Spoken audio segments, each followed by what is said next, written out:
Hello and welcome to First Chapter Fridays with Miss Valine here, your media specialist at Cesar Chavez Middle School, kicking back in the fiction section. I just pulled off the shelf for your enjoyment this week a terrifying and thrilling and absolutely gut-wrenching story about a futuristic society where there is a strong, kick-butt heroine who is going to change things. The book is called Internment. Internment by Samira Ahmed. And in this book, like I said, in the future, Muslims are being rounded up and they are being sent to internment camps. And if that word is unfamiliar to you, internment camps were used, unfortunately, here in the United States during World War II. Japanese Americans were gathered together and taken from their homes and stripped from everything that they owned and put into camps, not like fun camps, like shoved into locations where they were held against their will as prisoners because the government feared that they would rebel against Americans when they were Americans. History. We need to learn from it, right? Well, in this book, history unfortunately repeats itself, and we have a similar situation. However, we do have a young lady, and again, it's March and it's Women's History Month, and so I'm picking up books with some really strong female characters, this being one of them. Internment by Samira Ahmed. From the back cover. Rebellions are built on hope. In a horrifying near-future United States, 17-year-old Layla Amin and her parents are forced into an internment camp for Muslim American citizens. With the help of her new friends, also trapped within the internment camp, her boyfriend on the outside, and the unexpected alliance, Layla begins a journey to fight for freedom, leading a revolution against the camp's director and his guards. Heart-racing and emotional, Internment challenges readers to fight the complicit silence that exists in our society today. From the first chapter.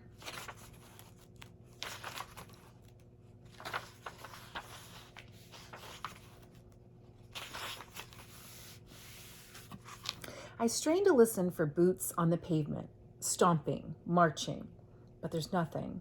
Only the familiar chirp of the crickets and the occasional fading rumble of a car in the distance, and a rustle so faint I can't tell if it's the wind or the anxious huff of my breath. But everywhere, it's the same as it's always been.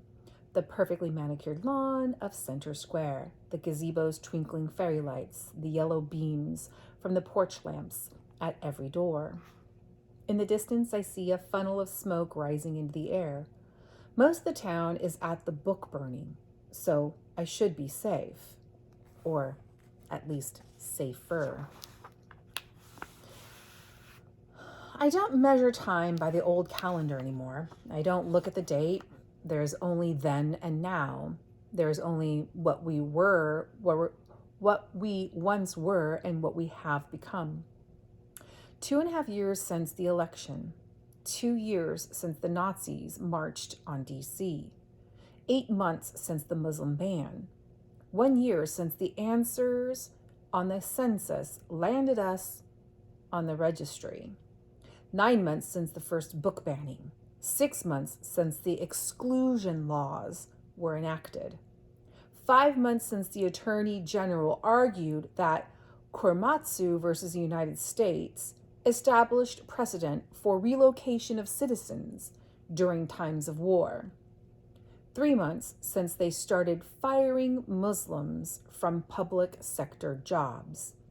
2 months since a virulent Islamophobe was sworn in as Secretary of War, a cabinet position that hasn't existed since World War II. 1 month since the President of the United States gave a televised speech to Congress declaring that Muslims are a threat to America. I thought our little liberal college town would fight its longer holdout. Some did.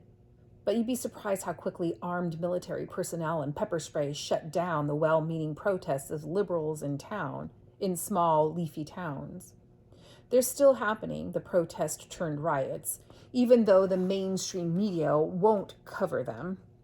The resistance is alive, some say, but not in my town and not on the nightly news. Curfew starts in 30 minutes, and this is a stupid risk. My parents will absolutely freak out if they find that I'm not in my room reading. But I need to see David. I force myself to walk calmly, head forward, like I have nothing to hide, even though every muscle in my body shrieks to me to run, to turn back. Technically, I'm not doing anything wrong, not yet. But if the police stop me, well, let's just say they have an uncanny ability to make technicalities disappear. Breathe. Slow down. If I rush from shadow to shadow, I will attract attention, especially from the new motion-sensitive security cameras mounted to the street lamps. Curfew hasn't started yet, and I'm allowed outside right now, but it's already dark. Even here, where almost everyone knows me and my parents, maybe because of the fact that my heart races each step I take out of the house, I cross the light, waiting for the walk signal, even though there are no cars. I spy a flyer for the burning taped around the lamppost at the corner. Join your neighbors. The words are superimposed on a cascade of banned books, dangerous books. A hard knot forms in my stomach, but I keep walking. Eyes still on the poster, a bump headlong into a woman rushing in the opposite direction. She stumbles and drops her bags. Books and flyers fall to the ground. I bent down to help her pick up her things. Sorry, I wasn't looking where I was going. I try to be polite, deferential. Stay calm, I say to myself. It's not past curfew yet. Don't act guilty. You're not guilty of anything. But these days, actual guilt is an afterthought. The woman keeps her head turned away from me, refusing to meet my gaze, shoveling the books and papers back into her bag. I reach for 2 books and glance at the titles before she grabs them from my fingers. Palace Walk by Naguib Mahfouz, Nameless Saint by Ali Amin. My father. For a split second, she looks me in the eye. I suck in my breath. Mrs. Brown, I'm sorry. My voice fades away. Mrs. Brown owns the sweet spot on Jefferson Street. She made my favorite birthday cake ever, a green frosted Tinkerbell confection for my 5th birthday. She narrows her eyes at me, opens her mouth to speak, and then clamps it shut. She looks down and pushes me past me. She won't even say my name. Her flyer for the book burning somersaults away in the breeze. I shrink to myself. I'm afraid all the time now. Afraid of being reported by strangers, of people I know, of being stopped by police and asked questions to which there are no answers. I pick up the pace to cross the town square, staring straight ahead, wiping the fear off my face, fighting the tears that edge into the corners of my eyes. I can't suffer looking at the university's gleaming glass administration building, all clean lines and razor-sharp edges that cut to the bone. David's mother teaches chemistry at the university. My dad teaches poetry and writing. Did teach, I should say, until he was fired, mysteriously deemed unqualified for the tenured professorship he had for over a decade. That's another before. 2 months since my dad lost his job. My mind lingers on Mrs. Brown. She knows me. She's seen me. And in minutes, I'll be in violation of curfew. I'm obviously not going to the burning. I should be home. The hard knot in my stomach grows. I remember a lesson from my psychology class about an experiment in which volunteers were asked to torture people who were in another room by pressing a button that supposedly delivered an electric shock. It didn't really. But the volunteers didn't know that, and they all heard screams. Some resisted at first, but most of them pressed the button eventually, even when the screams got louder. David is waiting for me at the pool house in the neighbor's yard. They're on vacation in Hawaii. Vacation. I can't even imagine what it would be like to be able to go on vacation right now and not worry about people being stopped by the TSA for a secondary search that could lead to being handcuffed to a wall for hours or worse. David is taking a risk too, though we both know it's not the same for him. He may be brown, almost browner than me, and Jewish, but right now it's my religion in the crosshairs. We were suspended for 2 days from school for kissing in the hall, in the open, where everyone could see. We weren't breaking any laws, not technically, but I guess the principal didn't want to look like he was encouraging relationships between us and them. Apparently PDA is against school rules, but I've never heard of anyone pulling suspension for it. Even worse, although David got booted too, only my parents and I were called in for a lecture about how I should know my place at school, keep my head down, and be grateful for the privilege of attending classes there. I was gobsmacked. My dad nodded, took it in stride. My mom did too, even though she wore a scowl the entire time we were in the office. Then when I started to open my mouth to say something, my mom shook her head at me like I'm supposed to be thankful to go to public school where I've always gone, in the town where I've always lived. Why were they so quiet, especially Mom? She's almost never quiet. I left school that afternoon. My parents were too scared to let me go back. The pool house door is ajar. I catch my breath for a second before stepping inside. Layla, David whispers, touching my cheek with his fingers. David had his dad's gray-blue eyes and his mother's deep golden brown skin and a heart bursting with kindness. A single candle glowing in the center of the coffee table. He's drawn the curtains in the small studio space, a white sofa piled high with navy blue pillows with some applique anchors on them, a couple of overstuffed armchairs, lots of faded pink and ivory seashells and mason jars, and on the wall, a framed poster declaring life's a beach against white sand and Crulian sky and sea. We're alone. I imagine that this is what I must have been like decades ago, before the cold lights of computer screens and tablets and phones permanently eliminated a piece of darkness from our lives. Without saying a word, I walk into David's arms and kiss him. I pretend the world beyond the curtains doesn't exist. Being in his arms is the only thing that feels right now. It's the only place where I can pretend for a moment that we're still living in the before and the way things used to be.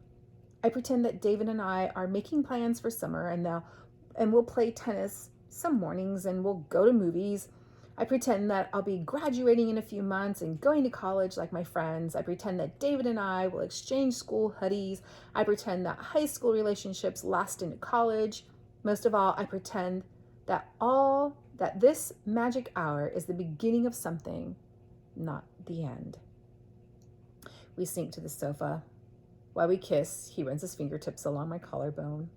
A whisper, light touch that makes me shiver. I nuzzle my face into his neck.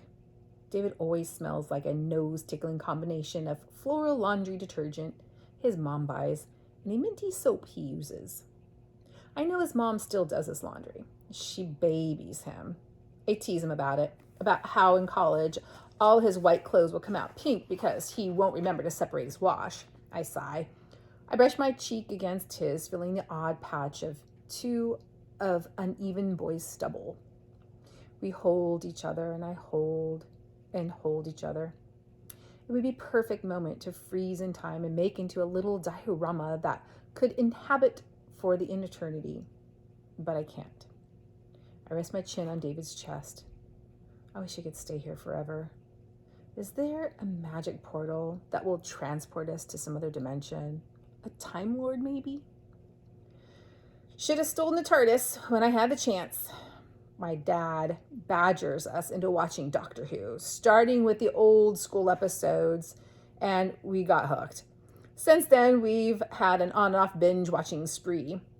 Despite the sometimes ridiculous production values, the monsters can be terrifying. It's one of our things.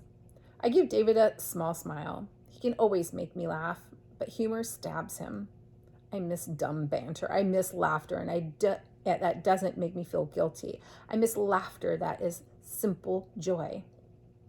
Everything about being with David feels natural, like the crooked happy smile he's wearing right now, like the comfortable moments we can pass in silence, like our ability to just be with each other. We've known each other since grade school, but it was last year at the homecoming bonfire that we had our first kiss.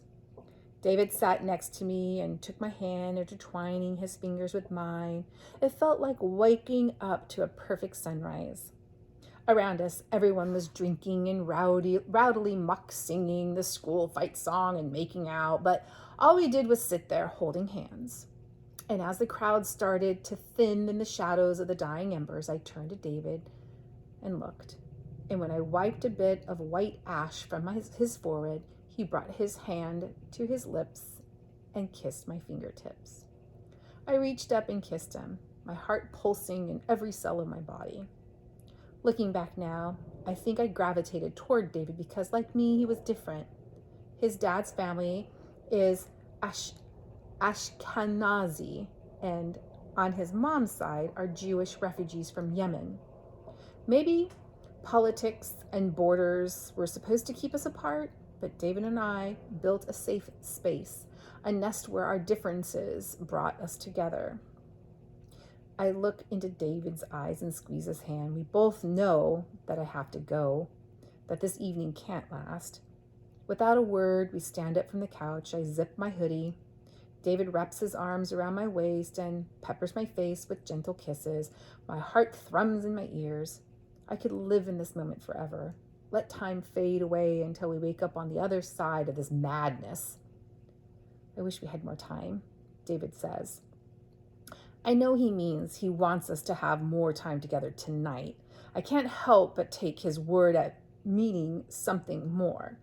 Time has a weight to it now, a mood, and it usually an ominous one. The world is too much with us. Late and soon, I say, and kiss David on the cheek. He knits his eyebrows together, a little confused. It's from a million-year-old poem by Wordsworth that my dad made me read about how consumerism is killing us. Oh, consumerism. Is killing us, and we don't have time for anything really important. But I sometimes read it as the world is out of whack. Our phones beep at the same time, and I check my screen, and a wireless emergency alert flashes. One people, one nation. Tune in at 9 p.m. for the President's National Security Address, to be broadcast on all channels. It's a reminder about the weekly speech tonight. 2 weeks ago, the President's speeches became required viewing. All other programming on television and radio stops. The internet doesn't work. The text of the speech scrolls across phones. Technically, I suppose you could turn your television off, but my parents keep it on with the volume low. My parents are too afraid now of making mistakes. Can you believe this crap? The alert are supposed to be like for missing kids, not speeches for bigots. David shakes his head and squeezes my hand tighter. I really have to get back, I say. The bonfire will be over soon. People will be walking home. I think of bumping into Mrs. Brown, her squinting eyes. My mom will die if they catch me. David takes a step back. His jaw clenches before he speaks. Bonfire? Let's not use euphemisms. They're burning books in the school parking lot. They're burning books. My mom's damn professor, and she's going along with this. And my dad, both of them. Really? I know, I whisper. It's my dad's books, his poems. My voice cracks and tears fall down my cheeks. I brush them away from the back of my hand. They're burning his poems. He pretends it's not happening, but those words are him. He's trying to hide it, but I know it's killing him. Both of my parents, all of us. Is this how the end begins? It's not the end of anything, he says, especially not for you and me. Sure, right. As if your parents haven't forbidden you to see me. It's my dad. He's being a total jerk. And my mom, she's going along with him. I think she's too terrified to speak up. Parts of me thinks I should say something, tell David that his parents aren't so horrible, but I can't, I won't. They stay quiet, using their silence and privilege as a shield to protect themselves. We'll fight this. People will fight this, are fighting, David says, trying to reassure me. I know he thinks he needs to be strong to make it seem like he believes his own words, but I don't think he buys it. I can tell from the way his smile curves down at the edges. I can tell because his left hand is balled into a fist, even on his right arm envelops me. I nod and give him a grin that doesn't reach my eye.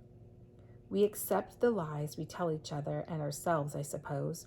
It's one of the ways we are surviving the day-to-day without getting mad. At least this isn't pretend. I nestle into David's chest and he kisses the top of my head. When we first got together, I thought it might be weird to date a friend, someone who's known me so long. The first time we walked through the doors and down the hall holding hands, my palms were so sweaty, it kept slipping away from David's. He held on tighter, knitting his fingers through mine, kissing my forehead when he dropped me off at my locker. Easy, natural, kind. Like we were something he always knew we would be. There's a rustling outside the window. Our heads snap up. A bright LED beam dips back and forth across the lawn. David raises a finger to his lips. I don't move. I can't move. My heart pounds in my chest. After an eternity, the light goes out. You've got to get home, Dave whispers to me. I'll walk you. No, it's too dangerous. It's more dangerous for you. I look at my watch. 17 minutes past curfew. What was I thinking? We clasp hands and tiptoe to the door, slowly opening it. David sticks his head out first, then whispers back. It's okay. No one's out here. I take a deep breath and step out. That was close, too close. This was foolish. Perfect, but stupid. We race across a lawn, an acrid burning smell heavy in the night air. Over the tops of roofs, a column of smoke still rises, higher now than before. Blackish gray wisps of words and ideas and spirits. A burnt Korbani ascending to heaven for acceptance. I can't tell if the tears in my eyes are on account of smoke or grief. Stop! A voice like sandpaper yells from behind us, flooding the darkness with a cruel light. We keep running, faster now. Go, David shouts to me as he slows to swivel around, pulling his hand away from mine. I stop, almost stumble over myself. I can't leave you. David pushes me into the darkness. It's not me they want. Run! Internment by Samira Ahmed. Do you see a lot of connection to what's going on in the world right now? Very, very scary. Oh my goodness. I mean, a lot that's different, obviously, but it's gotta be 100% true. I don't know if this is, but that Ahmed pulled a lot of what's going on in the world right now and was inspiration for her book. Horrible, horrible connections I've been making as we were reading that, just that first chapter. Well, I'm going to continue reading. I don't know about you. This book is actually available 2 different ways on Destiny Discover. It is an ebook and it is a physical book as well. So you can go to CCMS Media Center, log on to Destiny. You can download it right now and get it super quick. Just click a button and boom, it's right there on any one of your devices. Or you can log in and hold this physical copy and I will email you when it is ready to be picked up, if I don't check it out first. I love dystopian stories, especially when my brain is making all these connections to what's going on now. And God, how horrible things could be. I'm excited to keep reading. Hope you are too. Have a great weekend, everybody. See you next week. Bye.